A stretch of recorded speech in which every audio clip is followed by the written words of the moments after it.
Have you ever prayed for something over and over and still felt like nothing changed?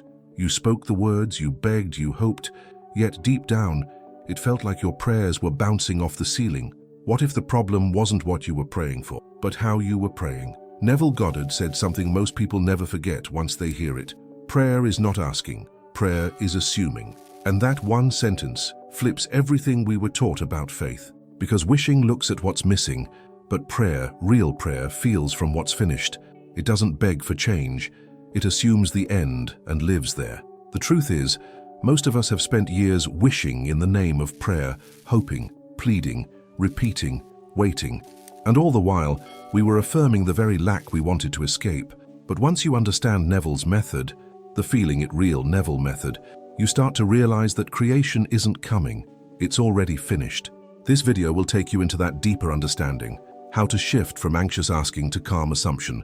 You'll see why imagination creates reality, why feeling is the secret, and why living in the end is the only kind of prayer that truly works. By the time we're done, you'll never pray the same way again, because you'll know what Neville meant when he said, assume the feeling of the wish fulfilled and let the world mirror your faith. Most people think they're praying when they're really just wishing. They close their eyes, whisper their desires, and hope the universe is listening. But wishing is like standing at a window, staring at what you want, and believing the glass between you and it is too thick to break. Neville Goddard taught that true prayer isn't looking outward, it's looking inward, where creation already exists. That's the foundation of the law of assumption manifestation. When you wish, you plead with reality to change. When you pray the Neville way, you recognize that reality bends to consciousness, not the other way around. This is the essence of how to pray Neville Goddard explained in his lectures. Stop begging for outcomes and start assuming the feeling of the wish fulfilled. One approach creates distance, the other collapses it completely. Think of it like tuning a radio. Wishing is standing outside the station, hoping the music will play louder so you can hear it. Prayer, in Neville's sense, is stepping inside, turning the dial, and aligning with the frequency that's already broadcasting. That's feeling it real, the Neville method that transforms invisible desire into visible form. There's a certain exhaustion in wishing. It feels like chasing a mirage. The closer you think you get, the more it fades. Prayer, however, feels like rest. It's quiet confidence that what you've assumed exists now. Neville Goddard said creation is finished, not halfway done, not in progress, but finished.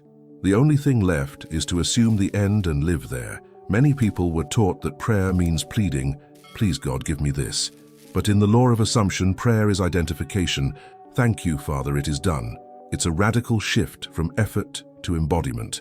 When you feel it real, you're not asking for change.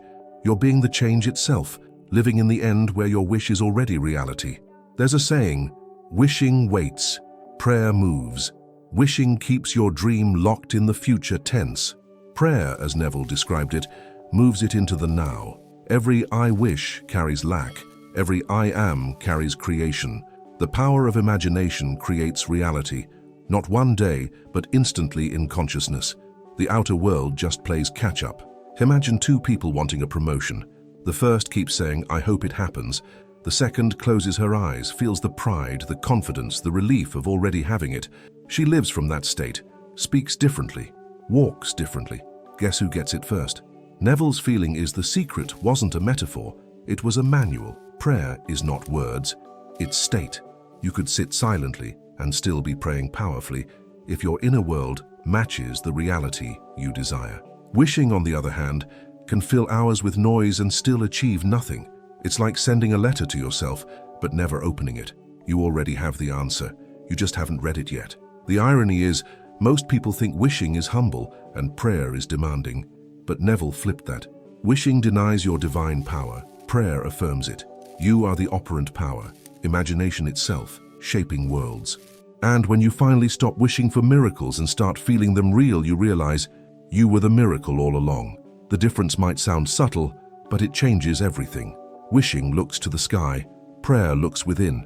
Wishing says, maybe. Prayer says, it is done. And once you understand that, a new question arises naturally.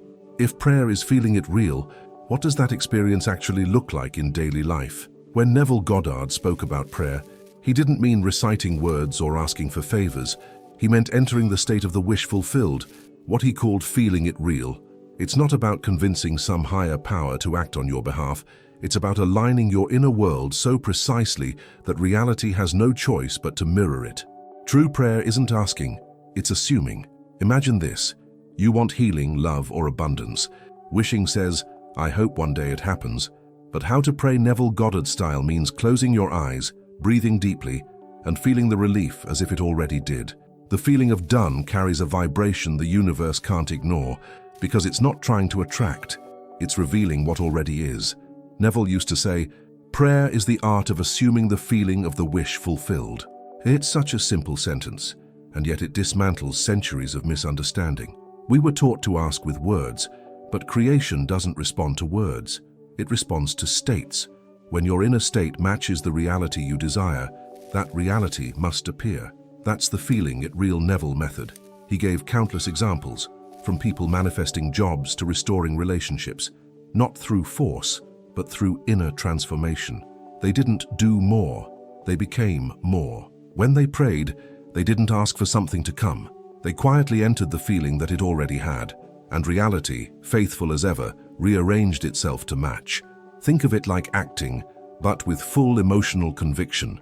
When an actor cries on stage, the tears are real in that moment. They feel the role. Prayer works the same way. When you feel it real, you're no longer pretending, you're rehearsing reality. And that rehearsal, held long enough, becomes performance. The outer world simply catches up to your inner direction. Neville often repeated, creation is finished. That means every version of you already exists. You don't have to make anything happen, you only have to select and embody. Feeling it real is the bridge. It's not effort, it's surrender. The moment you feel it's already yours, the struggle dissolves, and what was once invisible begins to move toward you naturally. To pray correctly, you don't have to fight thoughts of doubt. You only have to persist in feeling what you would feel if your wish were already a fact. That's the secret behind every so-called miracle. It's not luck, it's law. The law of assumption manifestation in action. Every assumption sustained becomes self-fulfilling. Think about it. You've probably felt anxious before something bad even happened, and somehow the worst unfolded. That's negative feeling it real. Prayer is simply the conscious version of that same mechanism. It's the decision to feel good, safe, provided for, before evidence shows up. And in time, evidence always follows emotion. Some people say, but isn't that lying to yourself? Not at all. It's telling yourself a higher truth. The senses report what was. Imagination reveals what is becoming. To pray is to trust the unseen over the seen. It's to step out of the storm and say, peace, be still. Not because you see calm waters, but because you feel them first. That's why those who understand Neville's teachings don't pray for change. They pray from change. They move from I want to I am. And once you taste that power, that sacred calm of knowing it's already done, you begin to see how every wish, every prayer, and every assumption is quietly shaping your tomorrow. Wishing is born from emptiness, a quiet confession that something is missing. Prayer, in Neville Goddard's understanding, is born from fullness, the inner certainty that all things are already complete. When you wish, you declare separation. When you pray, you declare unity. That's why one feels anxious and the other peaceful. One says, I want, the other says, I am. You've probably felt that restless ache before, the sense that if only one thing changed, you'd finally be happy. That's wishing. It keeps your peace hostage to circumstances. But how to pray Neville Goddard style means you release that tension. You let go of the chase. You realize that creation is finished, explained in the simplest way. Everything already exists in imagination, waiting for you to feel it real. When someone says, I just hope it works out, what they're really saying is, I don't believe it has. That subtle disbelief is why the wish stays a wish. The law of assumption manifestation doesn't respond to words. It responds to faith. Faith is invisible evidence. It's when you walk through life so sure of your unseen result that the world rushes to prove you right. Neville Goddard often said that imagination creates reality, but he also reminded us that imagination without faith is daydreaming. Faith gives weight to the image. It makes it solid, tangible, magnetic. Wishing paints with smoke. Prayer carves in stone. One fades, the other forms. That's the difference between thinking about something and assuming it. Think of a farmer planting seeds. The wishful farmer doubts the rain and worries about the soil. The prayerful farmer plants and rests, knowing nature will do her part. That quiet knowing is the heart of feeling it real. He doesn't dig up the seed every morning to check progress. He trusts the invisible process, and that's why his field blooms first. Wishing also creates emotional fatigue. You can feel it in your chest, that desperate pull between hope and doubt. But prayer, real prayer, relaxes you. It feels like coming home after a long journey. Neville called this living in the end, resting in the assumption that it's already so. And when you rest there long enough, the outer must align with the inner. The mind loves to ask, but how? Faith never needs to. Wishing obsesses over method. Prayer focuses on meaning.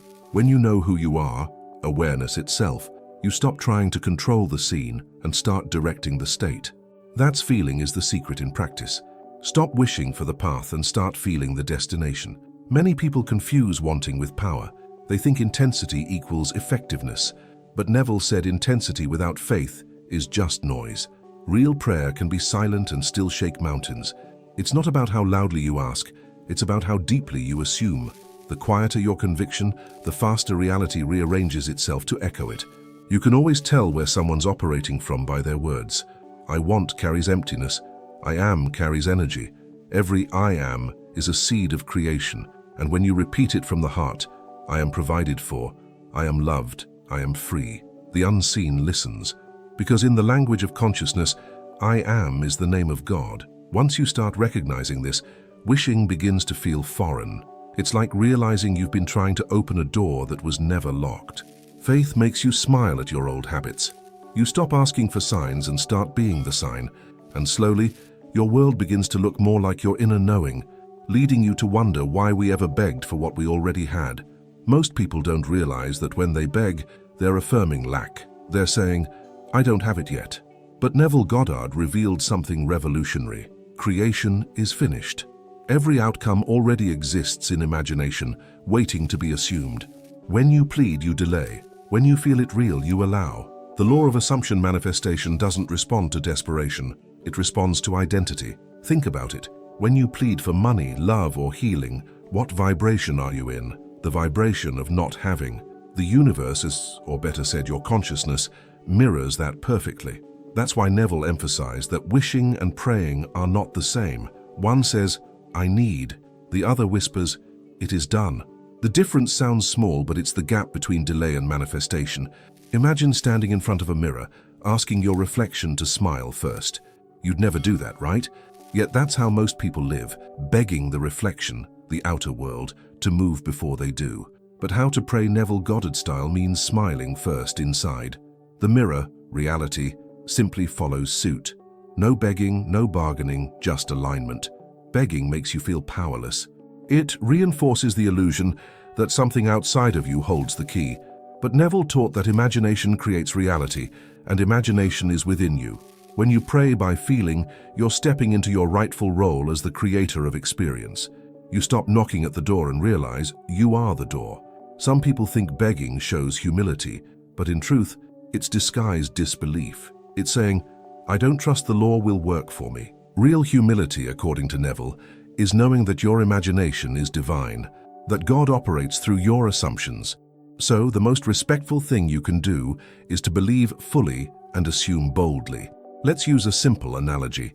If your phone battery shows 100%, do you keep charging it anxiously? Of course not. You trust the signal. That's what prayer is. Trusting the spiritual signal that says, it's done. Begging is like plugging in an already full battery and wondering why the energy feels blocked. There's nothing left to add, only to acknowledge. When you beg, you reinforce separation. You keep the blessing over there. But when you feel it real Neville method style, you draw it right here. You breathe from it, walk from it, live from it. And that's why Neville's results seemed miraculous, because he wasn't waiting for anything. He was being everything. Some people say, but I feel guilty not asking. That's because we were conditioned to believe distance equals devotion. But Neville's teaching reverses that. Closeness is devotion. To feel one with your desire is the highest form of faith. It says, Father, I thank thee that thou hast heard me. Gratitude before evidence. That's true prayer. When you stop pleading, something shifts quietly inside. Anxiety fades. Peace grows.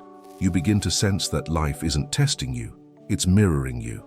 And the more you rest in that awareness, the faster your outer reality softens and rearranges. You no longer fight for results, you receive them.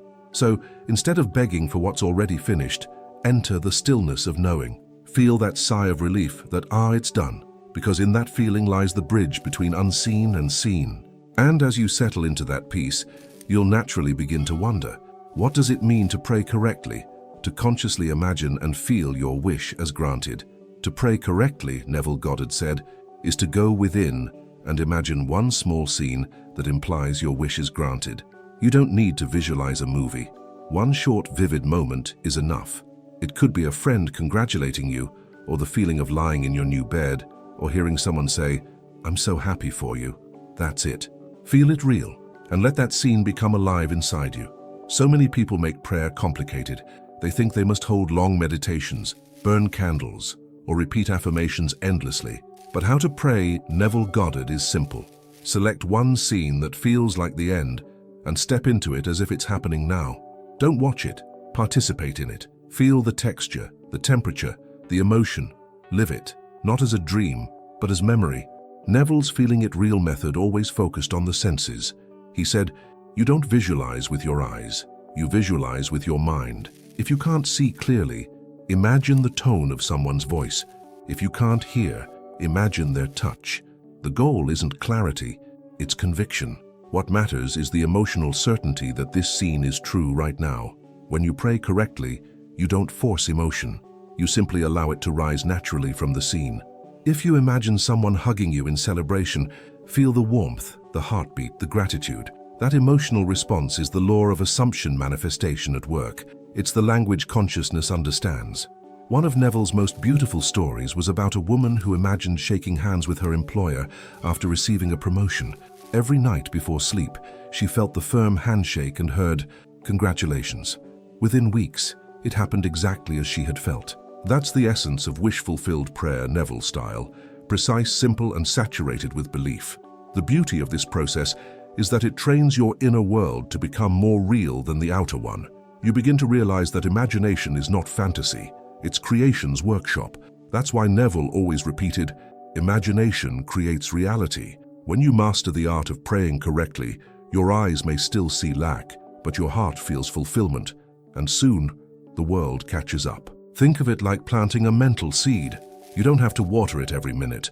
You only need to trust that it's taking root. The feeling of the wish fulfilled is the nourishment. Every time you recall that inner scene with quiet gratitude, you strengthen the roots of your manifestation. That feeling is the secret in practice. Some people ask, what if I can't hold the image?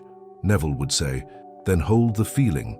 If you can't visualize the scene, feel the relief. Feel the ease, the gratitude, the naturalness of it being done. Because it's not the picture that creates, it's the feeling of reality within the picture. That's the doorway to answered prayer. When you begin to practice this nightly, especially in that drowsy state between waking and sleep, your subconscious accepts it as truth. And since the subconscious is the womb of creation, it must express what it's impressed with. That's why Neville called this moment the bridge of sleep. It's where inner assumptions cross into outer form. Over time, you'll notice your prayers changing. They won't sound like requests anymore. They'll sound like gratitude, like calm certainty. You'll stop asking and start resting in knowing. And that quiet shift, from wanting to being, will lead you naturally into the next revelation. How feeling itself transforms imagination into visible creation. Neville Goddard often said, feeling is the secret. He meant that imagination alone doesn't create, it's imagination felt as real that does. You can picture 1,000 dreams in your mind, but unless one of them stirs emotion, it remains a shadow. The moment you feel it, really feel it, something invisible shifts. The unseen begins to organize itself into form. Feeling is the bridge between invisible and visible. It's the proof of things not yet seen. That's why the Feeling It Real Neville method is so powerful. Thought may start the process, but feeling finishes it. When you combine a clear assumption with genuine emotion, relief, joy, peace, gratitude, creation must unfold, because consciousness can't hold two contradictory states. Think about the last time you had a vivid dream. For For those few moments, it felt completely real, didn't it? You cried, laughed, or feared, and your body responded as if it were true. That's the same power you hold while awake. Imagination creates reality because the body and mind respond to feeling, not logic. Once the subconscious accepts the feeling, reality must conform. Neville explained that creation is finished, meaning every outcome already exists. Feeling doesn't make it happen. It selects it. The moment you feel something as real, you've claimed that version of reality. You don't need to build it, just dwell in it. It's like tuning into a frequency that's already broadcasting. You simply align yourself with its vibration. This is why forcing belief never works. You can't fake feeling. You can't say, "I feel rich," while inside you still feel desperate. That contradiction blocks manifestation. But when you find even the smallest sense of ease, a quiet, "What if it's true?" the door begins to open. In that softness, imagination gains life. That's law of assumption manifestation in motion. Feeling doesn't always mean excitement. Often it's stillness, the calm after a storm. When Neville spoke about living in the end, he didn't mean jumping up and down with joy. He meant that peaceful certainty, that inner knowing of, it's done. When you rest in that energy even for a moment, the outer must reshape itself to match your new state. Here's a simple test. Think of something small you want. A text, a compliment, a free coffee. Close your eyes and feel the delight of already having it. Don't overthink, just feel it, then drop it completely. Within a short time, you'll see something shift. That little proof is how Neville's method builds faith, not through effort, but through evidence. The world teaches us to act first and feel later. Neville reversed it. Feel first, and the right actions will appear naturally. You don't need to plan the entire path. When the inner state is clear, the outer becomes cooperative. As he said, you don't attract what you want, you attract what you are. Feeling determines being, and being determines experience. It's easy to read about these teachings and think, I get it, yet continue reacting to appearances.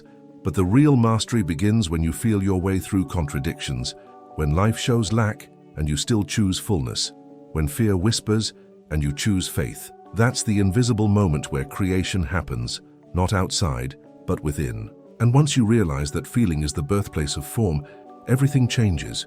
You stop chasing signs, stop forcing results. You understand that emotion and imagination, when united, are unstoppable. And the more you practice this quiet union, the more natural it becomes, leading you to discover an even deeper truth about prayer, that real faith rests, it never resists. The true test of prayer isn't how you feel when everything looks right. It's how you respond when nothing does. Neville Goddard said, "When appearances deny your desire, rest deeper." That's faith in action.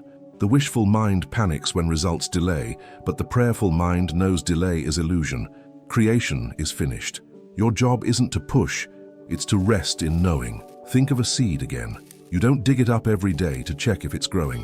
You trust the unseen work beneath the soil. That's exactly how law of assumption manifestation operates. The moment you felt it real, it's already done in the unseen. When appearances seem opposite, that's not failure. It's the outer world reorganizing itself around your new assumption. Wishing tries harder when things look wrong. Prayer becomes stiller. That's the difference. One screams for proof, the other rests in peace. The one who understands how to pray Neville Goddard style knows that external chaos is often just internal change made visible. You're not losing your prayer. You're watching the old state dissolve. Have you ever noticed how the sky clears after the loudest storm? That's how manifestation often unfolds. The old must crumble before the new can appear. When life feels shaky, Neville would say, don't react. Feel the end more deeply. Wishing reacts to noise. Prayer listens beyond it. The feeling it real Neville method isn't loud, it's steady. Neville often told the story of a woman who imagined reconciliation with her husband. For weeks, things looked worse. More arguments, more silence. But she persisted inwardly, feeling love, harmony, peace. One day, out of nowhere, he called with tenderness. The storm was just the rearrangement. That's how unseen truth becomes seen. Faith isn't emotion, it's identity. When you live in the end, you don't collapse every time reality contradicts you. You smile gently, knowing appearances are temporary messengers. The subconscious has already accepted your new state, and now the outer must catch up. That's why Neville said faith is not trying to believe, it's being convinced. When fear creeps in, don't fight it, rest beneath it. Feel the ground of assurance under every doubt. You can whisper softly to yourself, "It's already done. I don't need proof to know it's true." This simple inner calm breaks the cycle of effort and opens the door for movement. The moment you stop reaching, what you asked for begins reaching you. Many people confuse anxiety with action. They think worrying means caring, but real prayer doesn't wrestle with outcomes, it rests inside them. When you pray with feeling is the secret understanding, peace becomes the signal that your assumption is working. The more peaceful you feel, the closer you are to its manifestation. Sometimes silence is the answer. When nothing seems to move, it's often because everything already has, just not visibly yet. The unseen rearrangement is the slow turn of the tide before the wave hits shore. So instead of wishing harder, sit quietly in trust. That stillness is the most magnetic force in the universe. And once you taste that peace, the peace that doesn't depend on appearances, something inside of you shifts forever. You realize faith isn't about fighting. It's about surrendering into certainty. And from that serenity arises a new awareness, the gentle signs that your true prayer has already begun to unfold. When prayer begins to take root, it doesn't always shout its arrival. It whispers. Neville Goddard said that the first signs of answered prayer aren't big miracles, but subtle shifts inside you. Suddenly, you stop worrying. You feel strangely calm, even when nothing outside has changed. That's the quiet echo of the law of assumption manifestation beginning to move. This is what Neville called calm expectancy. It's not excitement or impatience. It's peaceful certainty. You wake up and realize you no longer feel the need to check for results. You just know. It's the same feeling as when you mail an important letter. You don't run after the mail truck to confirm it arrived. You trust the process. That's how to pray Neville Goddard in action. Another early sign of true prayer is synchronicity, small, meaningful coincidences that gently confirm your new state. You might overhear someone talk about what you've imagined, see a phrase that mirrors your assumption, or encounter people connected to your desire. These aren't random. They're reality rearranging itself to mirror your inner assumption. Neville used to say, "Signs follow, they do not precede." That means you won't see proof before the feeling. You'll see it because of the feeling. Once you've felt it real, the outer begins to respond. Those early hints, those "that's strange" moments, are like the first blush of dawn before the sunrise. Quiet, but unmistakable. Another sign is the absence of desperation. You stop checking timelines, stop counting days. There's no when, only of course. That quiet conviction is the mark of wish-fulfilled prayer, Neville style. You no longer ask, "Will it work?" You say, "It already has." And that shift in language signals a deeper shift in consciousness. Sometimes you'll notice people treating you differently, more kindly, more respectfully, as if they're responding to your new identity without even knowing why. That's the world reflecting your new assumption. Neville Goddard always reminded, everyone is yourself pushed out. As your inner state changes, others unconsciously play new roles to match your prayer. You might also sense a renewed inspiration, an urge to take effortless action. This isn't forced or strategic. It flows naturally from the new state you're embodying. You'll call someone at the right time, stumble upon the right opportunity, or make a choice that aligns perfectly with your assumed end. That's creation in motion, not through force, but flow. Early signs aren't always pleasant, though. Sometimes old circumstances fall apart to make room for the new. That breakup, job change, or sudden detour might feel disruptive, but Neville said, everything serves your assumption. Even endings are answers in disguise. The key is not to panic, to remember that feeling is the seed, and rearrangement is growth. You'll also notice gratitude becoming spontaneous. You don't try to be thankful, you simply are. It feels normal to smile, even without visible reason. That inner joy isn't delusion, it's recognition. You're starting to live in the end, and that emotional normalcy is proof that your prayer has taken root. And once these subtle signs appear, the calm, the coincidences, the peace, the quiet certainty, you'll realize that prayer isn't something you do, it's something you become. You'll start to live so naturally from your assumption that you won't even call it prayer anymore.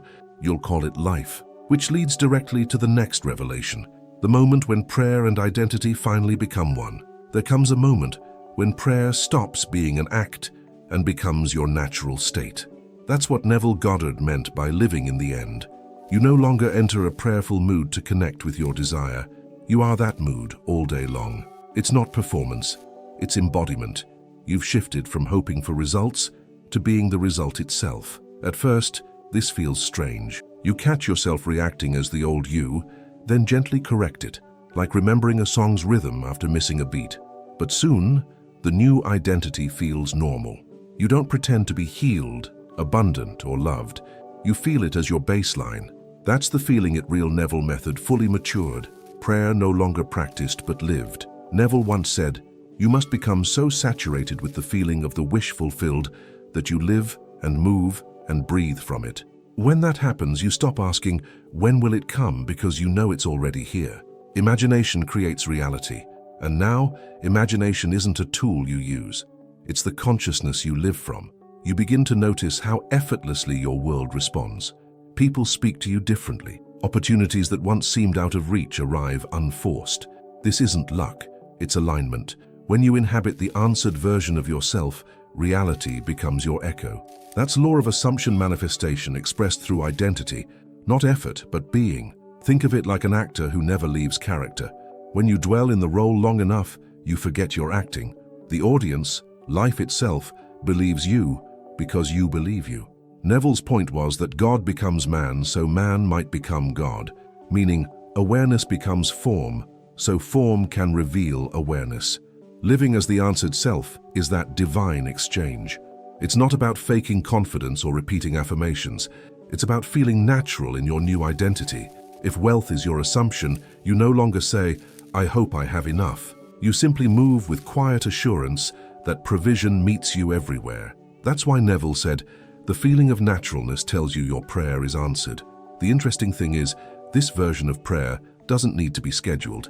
It happens as you walk, talk, breathe. Every choice reflects your assumption. You dress, speak, and make decisions from fulfillment, not from fear. You've stopped praying for something and started praying from something, and that shift changes everything. Living as the answered version doesn't mean ignoring reality. It means redefining it. You can look at your current circumstances and still say, "This too is part of the unfolding." There's no contradiction because you understand appearances are temporary translations of your sustained feeling. And since feeling is the secret, you focus there, not out there. Over time, you realize there's no longer a technique. Prayer has dissolved into identity. You no longer visit faith, you dwell in it.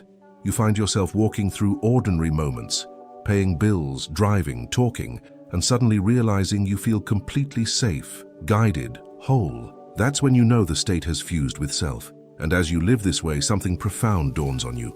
Wishing was never about circumstances, it was about identity. The person who wished and the person who prayed were never the same. And once you truly become the latter, the world can't help but mirror your new being, revealing at last the one truth Neville called the heart of all creation.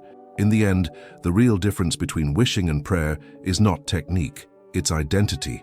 The one who wishes says, "I hope someday I'll have it." The one who prays from fulfillment says, "I already am it." That shift, from seeking to being, is the essence of Neville Goddard's law of assumption manifestation. You stop chasing what's missing and start embodying what's finished. Wishing keeps you in a future that never arrives.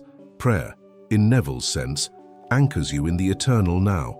When you feel it real, you're not pretending, you're remembering. You're stepping into the version of yourself that already exists in imagination, where creation is finished explained not as theory, but as living truth. You're no longer hoping for miracles. You're being one. Think of it like tuning a radio again. The wishful mind says, "I'll be happy when I find the right frequency." The prayerful mind says, "I am the broadcast." When you change who you believe yourself to be, everything that matches that belief must appear. That's the sacred secret behind imagination creates reality. Identity is the true signal, and experience is the echo. Wishing speaks in the language of someday. Prayer speaks in the language of I am. Every I am shapes reality because it declares your state of consciousness. Neville Goddard often said, "You cannot persist in a state and not have the conditions of that state appear." It's not punishment, it's precision. Life mirrors your assumption flawlessly. The old self thrives on effort, on trying to make things happen. The new self thrives on awareness, on recognizing that things are already happening through you.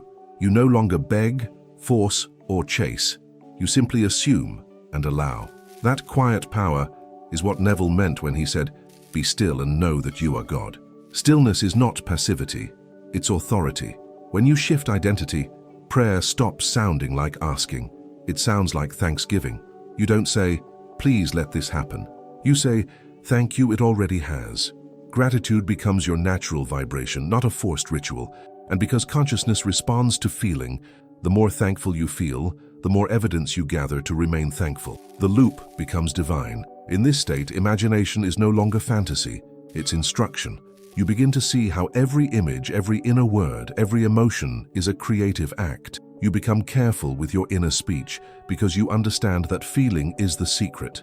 Each assumption is a seed, each feeling is water, and sooner or later the harvest appears right before you. The wishful person sees prayer as a request sent upward. The awakened person sees prayer as awareness turned inward. There's no out there anymore. You stop dividing the world into me and it. There's only consciousness expressing itself through different forms. You realize that your inner world isn't a reflection of life, it is life. And with that realization comes a deep peace. You no longer fear delays, disappointments, or denials. You understand that every seeming obstacle is an old state dissolving. You rest deeper in faith because you've seen it work, not once, but repeatedly. You've moved from experiment to embodiment. You've proven to yourself that the inner creates the outer always. So the difference between prayer and wishing is the difference between separation and unity, between waiting and being. Stop wishing from lack and start praying from fulfillment.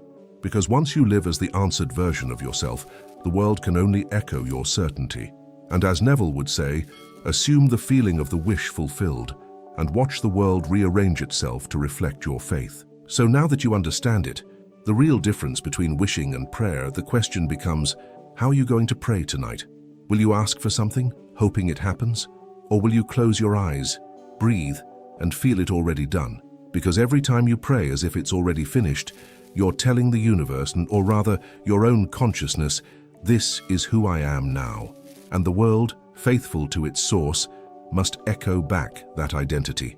That's not magic. That's law, the law of assumption manifestation. So maybe the next time you find yourself saying, "I wish it would happen," stop, shift the sentence, say instead, "It already has," and mean it, feel it. Let that quiet conviction carry you, because that's where prayer becomes power, where imagination turns into creation and faith becomes fact. If this message touched something in you, if you felt that deep recognition that you've been praying outward when the real work was always inward, then make this your practice. Tonight, feel one small wish as fulfilled. Let peace replace effort. Let certainty replace hope.